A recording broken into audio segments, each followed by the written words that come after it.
दोस्तों मैं चाहता हूं ये जो पोस्ट आप अभी देख रहे हैं इसको पढ़ लीजिएगा। लिखा है कि हर मसीह को यह समझना होगा। क्या समझना होगा? कि सैटन इज रियल। जी, आपने बिल्कुल ठीक देखा, ठीक पढ़ा, ठीक सुना। शैतान वास्तव में है। उसका उपस्थिति, उसकी मौजूदगी है इसी पृथ्वी पर। 8 बिलियन पॉपुलेशन के बीच इस लूसीफर की रियलिटी, अस्तित्व है, वो मौजूद है। जिसको पुख्ता करने के लिए मैं आपके बीच में एक वचन को रख रहा हूं। पहला पत्रस 5वां अध्याय वचन 8 लिखा है, सचेत हो, दूसरा जागते रहो। सचेत, अलर्ट, जागरूक, होशियार और साथ ही साथ होश में रहो।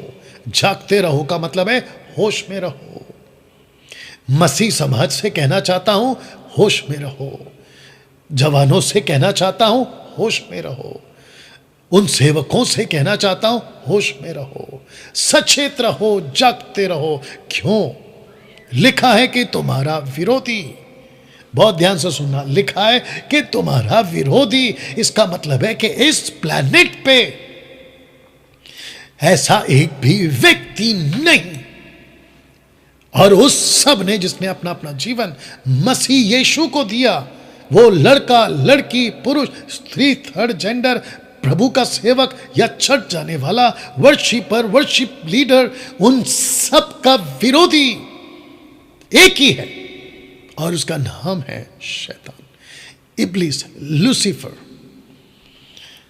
लिखा है कि तुम्हारा विरोधी शैतान गरजने वाले सिंह की नाई, लाइक अ रोरिंग लायन, गरजने वाले सिंह की नाई इस खोज में रहता है कि किसको फाड़ खाए। उसकी 24/7 एक ही तलाश, एक ही कोशिश, उसकी टोटल आर्मी की एक ही कोशिश कि किसको फाड़ खाए।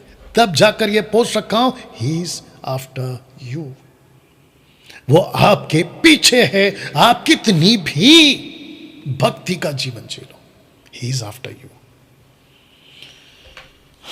वो आपके पीछे है। दोस्तों, मेरी प्रार्थना है इस वक्त में मसीह मंथन बैठक के लोगों से, या उनके लिए, और जितने फेसबुक, यूट्यूब, इंस्टाग्राम पे वीडियो को देख रहे हैं उनके लिए मेरी प्रार्थना इसी वक्त में कि परमेश्वर आपको यह समझ दे कि तुम बेहोश ना रहो, तुम सतर्क रहो, तुम सचेत रहो, क्योंकि कोई तुम्हारे पीछे है। तुम कितना बड़े पास्टर हो इससे कोई फर्क नहीं पड़ता, तुम कितने बड़े वर्शिपर हो इससे कोई फर्क नहीं पड़ता, तुम कितनी बड़ी प्रार्थना का जीवन जीते हो इससे कोई फर्क नहीं पड़ता। लूसीफर कहता है, मैं तेरा पीछा नहीं छोड़ूंगा, आई विल आफ्टर यू, मैं तेरे पीछे लगा रहूंगा। इसका प्रूफ क्या है? मैं आपको 2 व्यक्ति की बात बताने जा रहा हूं। यीशु के 2 इंपॉर्टेंट डिसाइपल्स, यीशु के 2 महत्वपूर्ण चेले, एक है पतरस और दूसरा है यहूदा। और इस वचन के हिसाब से जो कि आप लोग पढ़ लीजिएगा, मत्ती 16 का 23, लूका 22 का 3, इन दोनों को लूसीफर ने, शैतान ने इस्तेमाल किया, इन दोनों को। और आप इस बात को जानते हैं, लूसीफर आपके पीछे है, ही इज आफ्टर यू। जितने फेसबुक पर देख रहे हैं, मैं आप सबको कहना चाहता हूं, बात को समझिए।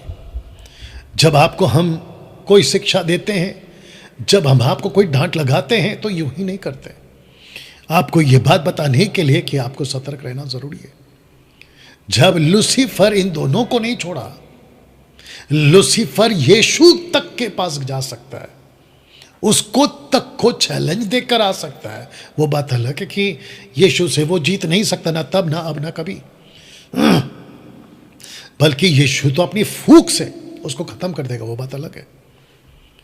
दोस्तों, वापस कहना चाहता हूं कि ही इज आफ्टर यू, वो आपके पीछे। एक व्यक्ति है जिसका नाम है पौलुस, मैं आपकी उसकी बात करवा देता हूँ। साथ ही साथ मैं चाहता हूँ कि आप ये पोस्टर भी देख लें, और पोस्टर को बनाने के पीछे, फोटोज़ को रखने के पीछे मेरा मकसद एक ही है, आपको मैं अपनी बातों से जो मैं समझाना चाहता हूँ उससे कनेक्ट कर पाऊँ, क्योंकि विजुअल्स दिमाग खोल देती है। एक वचन है जिसको पौलुस ने कहा, कहता है 2 कोरिन्थियों 2:11 में, 2 कोरिन्थियंस चैप्टर 2 वर्स 11 में कहता है कि शैतान का हम पर, याद रखो हम पर, शैतान का हम पर दाव ना चले, क्योंकि हम उसकी युक्तियों से अनजान नहीं। तो पौलुस को पता चल चुका था, पतरस को पता चल चुका था। मैं सबका फोटो तो नहीं डाल सकता, लेकिन आपको समझाने के लिए काफ़ी है। पौलुस समझ चुका था कि मसीह की तह में कोई ऐसा है जो अपना दाव चल रहा है, कोई ऐसा है जो अपनी स्ट्रैटेजी बना रहा है। तब जाकर ये पोस्ट मैंने डाला था आपके लिए, ही इज आफ्टर यू, वो आपके पीछे। तब जाकर पौलुस समझ चुका था और कहता है कि हम तो सचेत है भैया। पतरस कहता है मैं तो सचेत हूँ भैया, और 24/7 मैं सचेत रहता हूँ, जागता रहता। क्यों? क्योंकि उसके दाव से, उसके प्लान से, उसकी स्ट्रैटेजी से, उसकी रणनीति से हम अनजान नहीं है। बताइए, इसको पुख्ता करने के लिए एक वचन रख दे रहा हूं। यीशु ने कहा, क्या कहा? पतरस से कहता है कि शमौन, हे शिमोन, देख शैतान ने तुम लोगों को मांग लिया है कि गेहूं की नाई फटके। जबकि यीशु उनके साथ था, यीशु पतरस के साथ था। इसका आगे का वचन कहता है कि मैंने तेरे लिए प्रार्थना किया कि तू ना बहकाया जाए, और जब तू लौटेगा तो भाइयों को ठीक करना। इसका मतलब यह है कि लूसीफर ने पतरस को, यूदा को, बाकियों को मांग लिया था। तो जिसके चलते दोस्तों, आप जब अपना मसीह जीवन जीते हैं तो आपको यह समझना जरूरी है कि आपका एक शत्रु है, आपका एक विरोधी है, और वो विरोधी बिल्ली नहीं है, वो विरोधी चूहा नहीं है, वो विरोधी कोई बुढ़ा नहीं है, वो विरोधी यूं ही सुस्त लेटा रहने वाला कोई सोल्जर नहीं है, बल्कि वो एक गरजने वाला सिंह है। तो दोस्तों, एक एंगल आपका मैं और लूसीफर का बताना चाहूंगा। लिखा है, क्या आप जानते हैं कि सारा संसार उसके और उसकी सेना के वश में पड़ा? इसलिए मैंने ये 2 फोटो डाला। उसके और उसके वश में पड़ा। आप देख लीजिए, पूरी दुनिया 8 बिलियन पॉपुलेशन, उसके वश में कौन है? मतलब पूरी दुनिया किसके वश में है? उसके और उसकी आर्मी के। तो इस प्लेनेट के ऊपर लूसीफर अकेला नहीं है ना दोस्तों। ये पहला यूहन्ना की किताब 5:19 जानते हो क्या लिखा है? कहता है कि हम जानते हैं कि हम परमेश्वर से, सारा संसार उसके उस दुष्ट के वश में पड़ा हुआ है। देखिए, और इसको क्या कहते हैं इफिसियों 6:12 में? क्योंकि हमारा ये मल्लयुद्ध लहू और मांस से नहीं, परंतु प्रधानों से और अंधकार के उस संसार के अधिकारियों से और इस संसार के अंधकार के हाकिमों से है, और दुष्टता की आत्मिक सेनाओं से है। यूहन्ना की किताब 14:30 में यीशु ने क्या कहा? अब से मैं तुम्हारे साथ बहुत बातें ना करूंगा। क्यों? क्योंकि इस संसार का सरदार आता है और मुझ में उसका कुछ नहीं, मतलब मेरा उसके साथ कोई लेना देना नहीं।